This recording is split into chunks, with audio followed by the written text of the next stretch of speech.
आप सभी का अभिनंदन है। सभी को नमस्कार।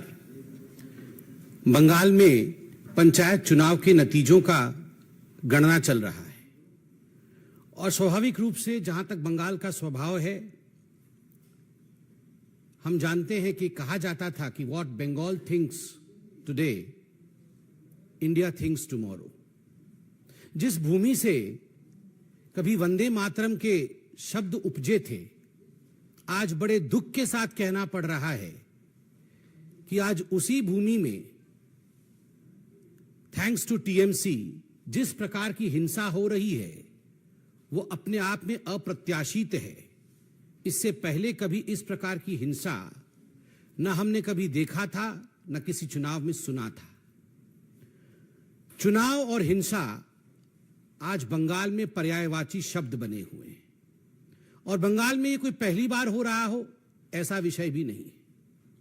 इस बार के पंचायत के चुनाव जो कि अभी 8 जुलाई को संपन्न हुए, आज काउंटिंग चल रहा है। आज अखबारों में हर जगह ये खबर छपी है कि लगभग 45 लोग आज तक, जब से नॉमिनेशन आरंभ हुआ है और काउंटिंग अभी चल रहा है, लगभग 45 लोगों की हत्या की जा चुकी है। 45 people have died as of today as far as the panchayat elections of 2023 in West Bengal is concerned. आप याद करिए, इससे पहले के असेंबली चुनाव 2021 में लगभग 52 लोगों की, 52 लोगों की हत्या हुई थी। 52 people had died in the assembly elections during Bengal. 2018 के पंचायत के चुनाव में 23 लोगों की हत्या हुई थी, चुनावी हत्या। और उससे पहले 2013 के बंगाल के पंचायत के चुनाव में 15 लोगों की हत्या हुई थी। 2013 में 15 लोग, 2018 में 23 लोग और 2023 जो वर्तमान का पंचायत चुनाव चल रहा है उसमें 45 लोगों की हत्या। उत्तरोत्तर दिन प्रतिदिन लोकतंत्र किस प्रकार दम तोड़ रहा है बंगाल में, यह आपके सामने पेश है, संख्यावत पेश है। बंधुगण, केवल हत्याएं नहीं, आप अगर अखबार पढ़ेंगे तो जिन शब्दों का प्रयोग सर्वाधिक किया गया है बंगाल के पंचायत के चुनावों को लेकर, वो शब्द है फायरिंग, गोलीबारी, बॉम्बिंग, बमबारी, बोगस वोटिंग, रिगिंग, मतपेटियों का जलाना, मतपेटियों को फेंकना। कोई तालाब में फेंक रहा है मतपेटियों को, तो कोई वोट रिगिंग करके किस प्रकार से जीता जा सकता है, टीएमसी उस प्रयत्न में, उस यत्न में लगी है। जिस डेमोक्रेसी में, जिस लोकतंत्र में फायरिंग, बॉम्बिंग, हत्या, रिगिंग ऐसे शब्दों का प्रयोग होता है, उस लोकतंत्र का क्या वजूद है, आप जरा सोच के देखिए। बंधुगण, आप सभी जानते हैं कि जहां तक भारतीय जनता पार्टी का सवाल है, हमने लगभग 6000 पोलिंग बूथों पे रीपोलिंग का डिमांड किया था। इस कदर एक बायसनेस के साथ ये पोलिंग हुई है। आप सबने सुना था सुप्रीम कोर्ट और हाई कोर्ट ने क्या कहा था। सुप्रीम कोर्ट ने ताकीद किया था राज्य सरकार को कि आप सही तरीके से तटस्थ होकर केंद्रीय बल के साथ, सेंट्रल फोर्सेस के साथ चुनाव कराइए। सेंट्रल फोर्सेस तो गई, मगर डिप्लॉयमेंट जो सेंट्रल फोर्सेस के हुए उनका ठीक तरह से डिप्लॉयमेंट राज्य की सरकार ने नहीं किया। जो सेंसिटिव बूथ होती है उनकी संख्या छुपाई गई, सेंसिटिव बूथ का डाटा दिया नहीं गया। सेंट्रल फोर्सेस के होने के बावजूद 45 लोगों की हत्या, यह दिखाता है कि राज्य सरकार किस प्रकार से एक प्रायोजित रूप से इन हत्याओं को अंजाम दे रही थी। यह एक स्टेट स्पॉन्सर्ड मर्डर है। ये जितने लोग मारे गए हैं यह प्रायोजित है। This is not accidental, this is state sponsored murder of democracy in West Bengal. और केवल राजनीतिक पार्टी ही स्पॉन्सर कर रही है ऐसा नहीं है। इंस्टीट्यूशनलाइजेशन, संस्थागत मर्डर है, अर्थात इसमें पुलिस प्रशासन से लेकर जो डिस्ट्रिक्ट अधिकारी होते हैं और जो प्रशासनिक अधिकारी होते हैं वह सब सम्मिलित हैं। एक तरह से सबके मिली भगत से ये स्टेट स्पॉन्सर्ड इंस्टीट्यूशनलाइज्ड मर्डर आज वेस्ट बंगाल में हो रहा है। आप सोच के देखिए, 21वीं शताब्दी में भारतवर्ष बैठा हुआ है। मैं भी सोशल मीडिया में हूं, आप भी सोशल मीडिया में हैं। आजकल कुछ छुपता नहीं।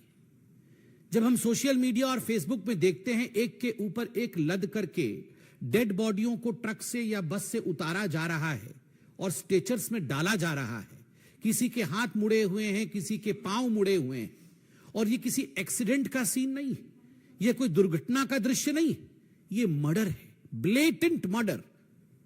दिन दहाड़े हत्या की गई है केवल इसलिए क्योंकि आप टीएमसी को वोट नहीं कर रहे। और ये कोई केवल भारतीय जनता पार्टी के कार्यकर्ताओं का मर्डर नहीं है, इसमें कांग्रेसी भी हैं, इसमें कम्युनिस्ट पार्टी के लोग भी हैं, इसमें बाकी पार्टी के लोग भी हैं, ऐसे लोग भी हैं जिनका राजनीति से कोई लेना देना नहीं है, वो केवल वोटिंग करने जा रहे हैं। ऐसे लोगों की हत्या हुई है। जब इस प्रकार का दृश्य सोशल मीडिया और फेसबुक में हम देखते हैं तो मैं कई बार सोचता हूं कि अगर यही दृश्य कोई भाजपा शासित राज्य से आ रहा होता तो हाहाकार मच गया होता। ये सारे नेता, ये जो हाथ पकड़ पकड़ के कभी बेंगलुरु में खड़े होते हैं तो कभी किसी और राज्य में खड़े होते हैं, महागठबंधन का दृश्य दिखाते हैं। कहां है वे सारे नेता?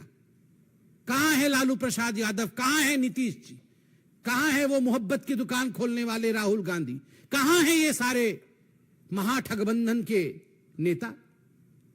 एक के मुंह से एक शब्द नहीं निकला है, एक शब्द नहीं निकला है। राहुल जी कहां है आपका? आपकी मोहब्बत की दुकान का कोई जिक्र नहीं है। आप तो पूरे हिंदुस्तान में मोहब्बत की दुकान खोलना चाहते थे। मैं बताता हूं राहुल जी, आप आज मोहब्बत की दुकान के विषय में बात इसलिए नहीं कर रहे हैं क्योंकि आपके आकांक्षाओं का मेगा मॉल खुला हुआ है। The mega mall of your ambition. You want to become the ruler of this country by hook और बाय क्रुक। कैसे भी मैं सत्तासीन हो जाऊं, मैं सत्तारूढ़ हो जाऊं, और अगर हमारे लोग हत्या कर भी रहे हैं तो कोई बात नहीं है, वहां मोहब्बत की दुकान की आवश्यकता नहीं है। ये मोहब्बत की दुकान और मोहब्बत के दुकान की फरमान ये केवल उन्हीं जगह आवश्यक है जहां मोदी जी पे और भारतीय जनता पार्टी पे प्रहार किया जा सकता है। कोई बात नहीं अगर कांग्रेस का कार्यकर्ता भी टीएमसी के लोगों द्वारा उसकी हत्या कर दी जाए और कांग्रेस के नेता खुद बंगाल में कहे कि हमारे कार्यकर्ताओं की हत्या हुई है, उस पे भी राहुल गांधी और कांग्रेस के शीर्ष नेतृत्व की चुप्पी यह दर्शाता है कि इन लोगों का एम्बिशन कितना बड़ा है।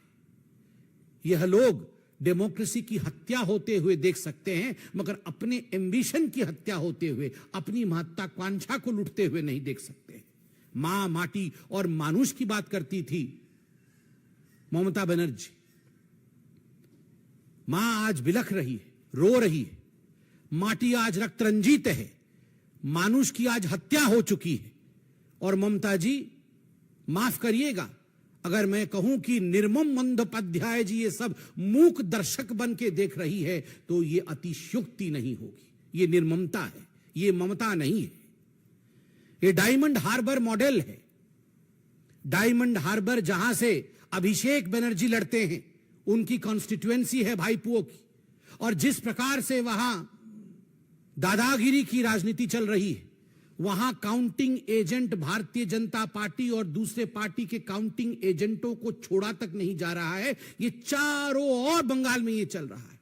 काउंटिंग एजेंट अगर टीएमसी का नहीं है तो 2 किलोमीटर पहले उसे रोका जाता है। जिस दिन नॉमिनेशन भरने जाता है किसी और पार्टी का कार्यकर्ता, पहले उसे मारा जाता है, डराया जाता है, धमकाया जाता है। फिर भी अगर नॉमिनेशन भर देता है तो उसके लोगों की हत्या की जाती है। फिर भी अगर इलेक्शन हो जाता है तो काउंटिंग डे के दिन काउंटिंग एजेंट को वहां घुसने नहीं दिया जाता है। रिगिंग करने की कोशिश होती है, बम फेंकने की कोशिश होती है, और उसके बाद भी अगर हो जाता है तो किस कदर वहां दंगा की जाती है कि आज हेमंत बिश्व शर्मा जी ने भी ट्वीट करके बताया है कि कई हजार लोग बंगाल छोड़ के आज शरण में हैं आसाम में।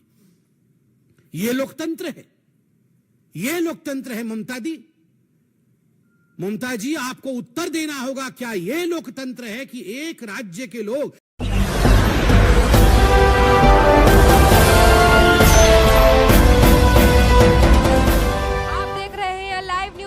99 राष्ट्र सबसे पहले।